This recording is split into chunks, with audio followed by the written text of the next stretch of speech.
Magandang hapon.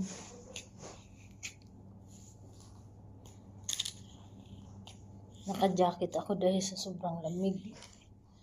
Ang nanunuot yung lamig sa bunbunan ko.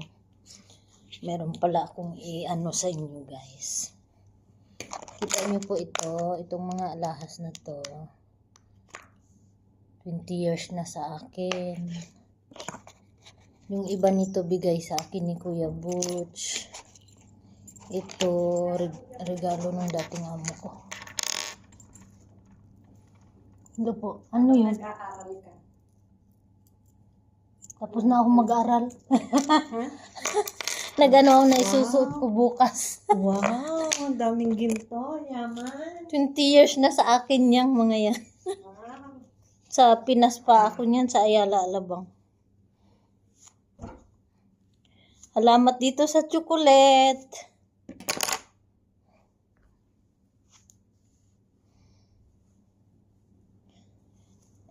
Graduation ko bukas kaya naghahanap ako ng pwedeng isuot. Sayang nga lang yung gown ko hindi nakasya sa akin. Masikip, hindi ko na masara. Ito, nung minsan Pasko na binigyan ako ng 500 dirham nung dating amo ko. Binili ko nito. Hikaw na to. Kaya regalo pa rin yan. Pero itong mga to,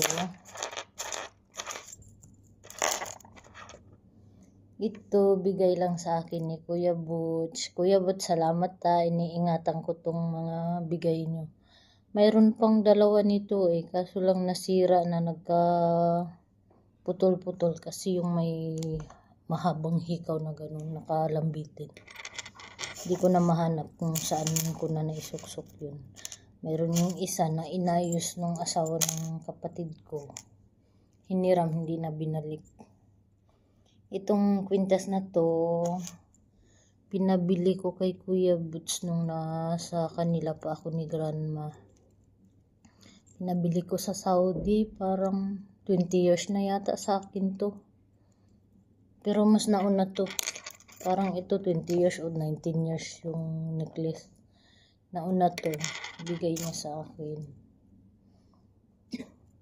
Tapos nagpabili ako nito. Alam ko mahal to ngayon Ang charge lang niya sa akin ito nung parang 2,000 peso lang ang pinabayad niya sa akin ito. Pero alam ko mahal ito kasi mahaba siya. Yun nga lang, pag sinuot ko, laging sumasabit sa aking buhok. Kaya muntik na maputol to kasi nung pumulupot yung buhok ko dito, hinatak ko. Muntik nang mapatid. Isuot ko to bukas para sa graduation. Tinago ko lang to. Sinusuot ko lang pag may magandang okasyon. Kaya nakatago lang to. Pero malaking halaga na to ngayon dahil nga sa tagal na niya. Itong bracelet na to. Ayan, pinabili ko rin kay Kuya Butch Saudi Gold tong mga to. Maliit lang din yung siningil niya sa akin dito. Parang mga 1,000 piso lang yata yun. Ito, parang bigay lang ni Kuya sa akin. Kuya Butch, salamat.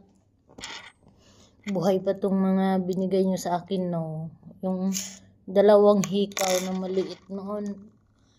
Yung isa, hindi ko na alam kung saan nawala yung pakaw. Tapos nagkapatid-patid. Na-misplace ko na kasi nagkawasak-wasak na. Yung isa, inayos nung kapatid nung asawa ng kapatid ko. Tapos hiniram. Ayaw na isa uli. Hindi na sinauli sa akin. Pero ito, iniingatan ko to. Kaya parang 20 years na sa akin to. Pagka may maganda lang okasyon, saka ko siya sinusot. Ayan, may initial B yan as in bet to. Baby bet as in bet. Yan, initial B. Shortcut ng bet. Yung palayaw na bet. Ayan. Dala-dala ko to kahit saan ako nagpunta. Kaya magta-travel ako, bit-bit ko to. Pero hindi ko nga lang sinusuot, lalo na sa Pinas kasi baka mahablot.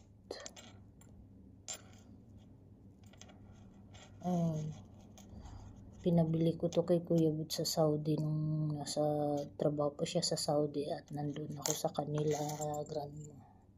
Ayan o, muntik nang maputol dun dito sa dulo dahil laging nasasabit yung buhok ko. Mahaba to eh. Yung bracelet na to. Matagal na rin to pero ito yung parang pinakahuli. O ito. Basta parang mga 17 years or 18 years na rin sa akin itong mga to.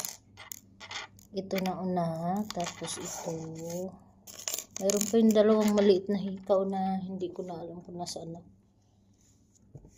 Susuot ko to bukas kasi nga aatin ako ng graduation. Tago-tago ko lang. Kaya ayun. Remembrance to kay Kuya Boots. Ito ngang na to eh. Yung isang pakaw niya, hindi na ito yung talagang pakaw niya. Pinalitan ko dahil nga nawala. Nalaglag ko. Buti na lang napulot ko pa. Nahanap ko pa to. Yung pakaw niya, bumili na lang ako ng pakaw. Pang-lock sa kanya. Hindi ko na nga mahanap kung nasaan na yung kasi pag bumili ka ng pakaw, dalawa naman binibigay. May extra ko na wala ako rin yung isa. Yun lang guys, yung mga alahas na ito lang ang pinakahuli, itong parang may pagkapula kulay kasi binigyan ako ng pamasko nung dating amo ko, binili ko ito 500 dirham din to. Ayan, saktong 500 dirham to, binili ko yung binigay nilang pamasko.